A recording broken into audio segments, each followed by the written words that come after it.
Френк Рајкард наскоро би можел да стане нов тренер на Милан, каде што помина значаен дел од неговата играчка кариера. Тренерот на Милан Алегри оваа сезона со росонерите заврши на третото место и обезбеди пласман во Лигата на шампионите. Алегри има уште една година од неговиот договор со Милан, но многу веројатно е дека предрми ќе го напушти клубот од Сан Сиро. Одложени се 2 или 3 состаноци на тренерот Алегри со председател Силвио Берлускони и Адриано Галијани. Инаку на тој состанок треба да биде договорено заминувањето на Алегри, односно финансиската позадина на раскинувањето на договорот. Алегри е многу блиску до преземање на тренерската позиција во Рома или пак на Парис Сен-Жермен, додека на Сан Сиро ќе се врати Рајкард, кој настапуваше во дресот на Милан во периодот од 1988 до 1993 година.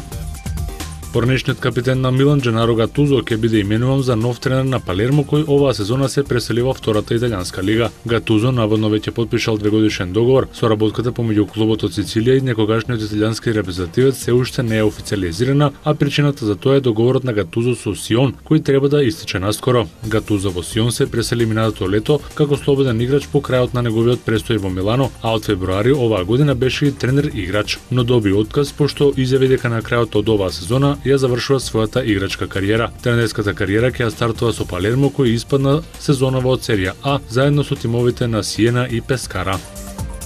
Барселона и Манчестер Юнайтед ги започнаа преговорите за евентуален трансфер на Цес Фабрегас на Олд Трафорд. Дейвид Мојс сака да го засели средниот ред на тимот, што веројатно ќе привлече барем двајца нови играчи на оваа позиција. Приоритетите се Фелаини и Фабрегас, и тој ја добил поддршката на раководството и веќе се започнати преговорите со Барселона за трансфер на шпанскиот репрезентативец. Доколку не успеат преговорите за трансфер на Фабрегас, црвените ѓаволи ќе се насочат кон друг фудбалер на Барселона, Алкантара, чиј трансфер би можел да биде комплетиран за 18 милиони евра.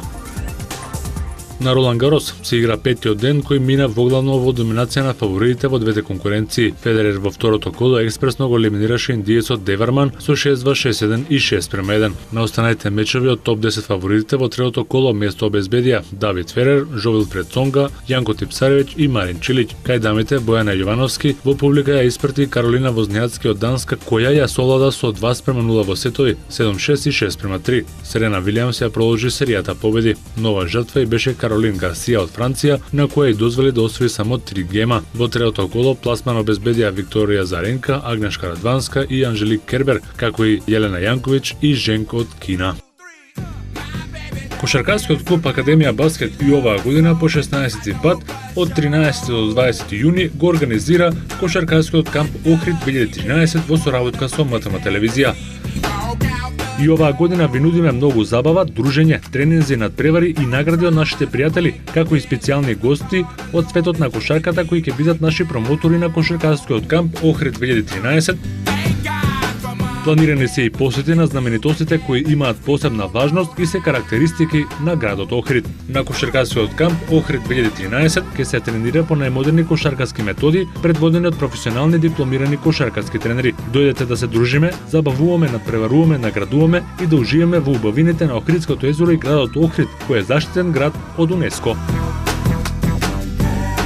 Стани и ти дел од Кошаркарската академија и пријави се на летниот кошаркарски камп Охрид 2012. Пријавувањето се врши на телефонските броеви 078 211 279, 078 393 657, 2521 003 или на имейл адресата academiabasket@yahoo.com.